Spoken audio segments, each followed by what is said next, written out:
Hi everyone, this is JD, your gadget review friend. 20 years ago, we were amazed how cell phone manufacturers were able to shrink phones from being a backpack-sized tank to a portable device.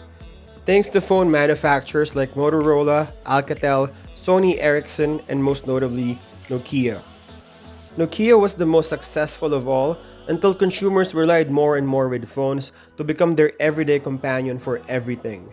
Suddenly, calls and texts were no longer enough and there were bigger demands for more features. Phones become our cameras, computers, and communication devices, and Nokia wasn't able to keep up and innovate. With Apple and Google now leading innovations and possibly monopolizing the phone industry, can the acquisition of HMD Global to Nokia gives the company a new direction. Nokia 5.3 delivers exceptional specifications on paper for sub $200, but can it compete with other mid-range phones such as Samsung A series, iPhone SE, and the Xiaomis and the Huaweis of the world? This is our fresh look and review of Nokia 5.3. Is Nokia back in the game? Well, let's find out.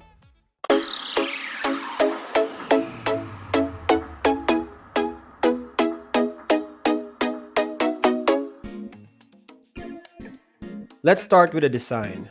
Nokia isn't apologetic.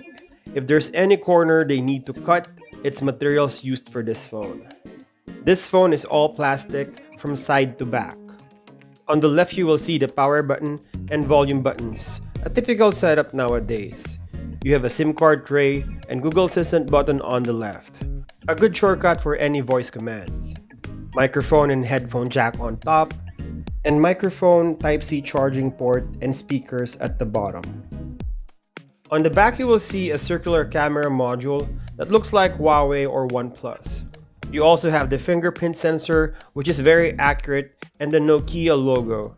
The back cover is plastic, so you need a case to protect it against scratches. In front you will see a 6.55-inch LCD display that is protected by Gorilla Glass 3. It has a teardrop notch that looks a little outdated. It also has a small chin with Nokia logo below.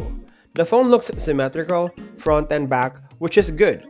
For $200, I expect this build quality and materials, but it's nice. I think plastic is better than glass because it prevents cracks from accidental drops.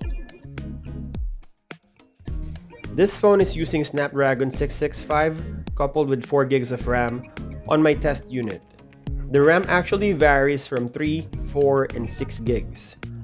I ran a Geekbench test and it scored 312 on single core and 1383 on multi-cores.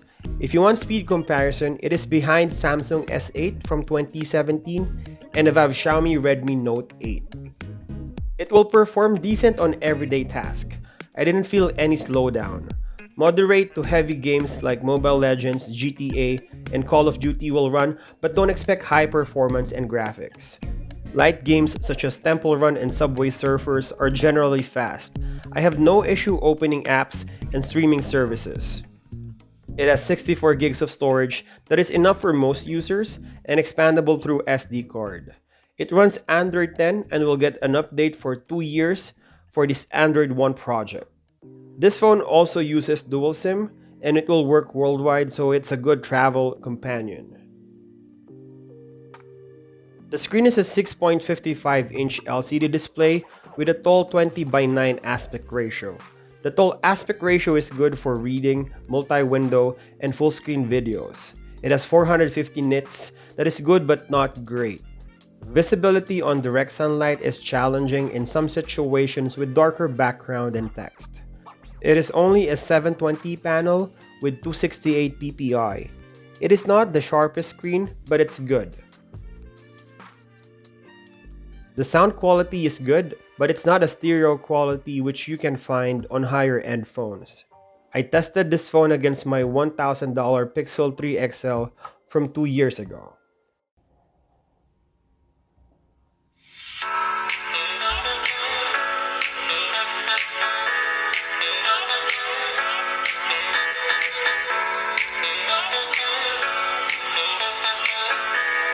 Hi everyone, this is JD, your gadget review friend.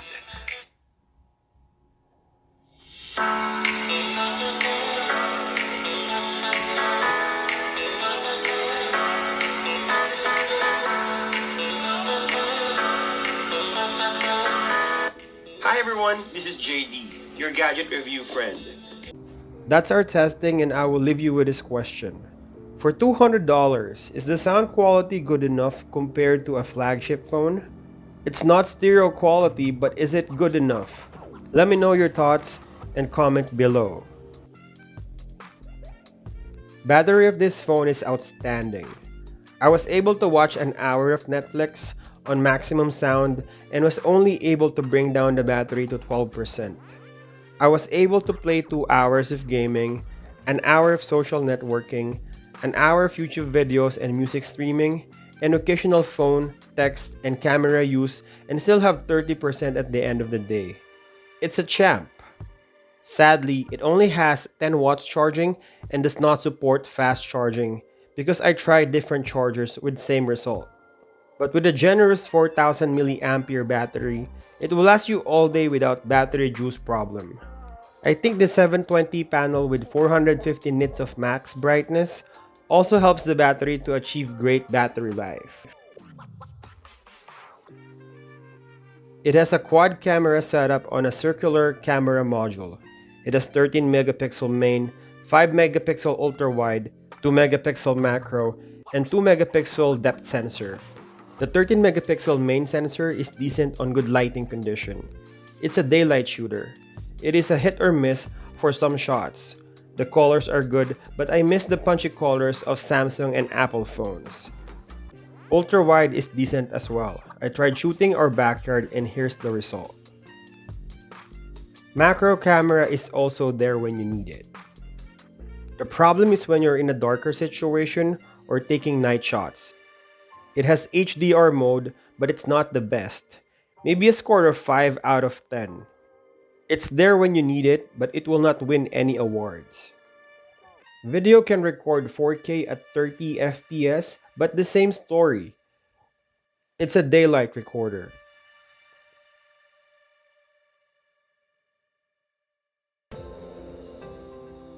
So what is our verdict? For $200, everyone is a winner here. This phone is sufficient for most users that don't do heavy gamings, and the screen is large enough to enjoy consuming video streaming and movies. If you always use your phone and needed to charge twice a day, this phone might be the solution to your problem as the phone's battery life is really strong. Camera is decent.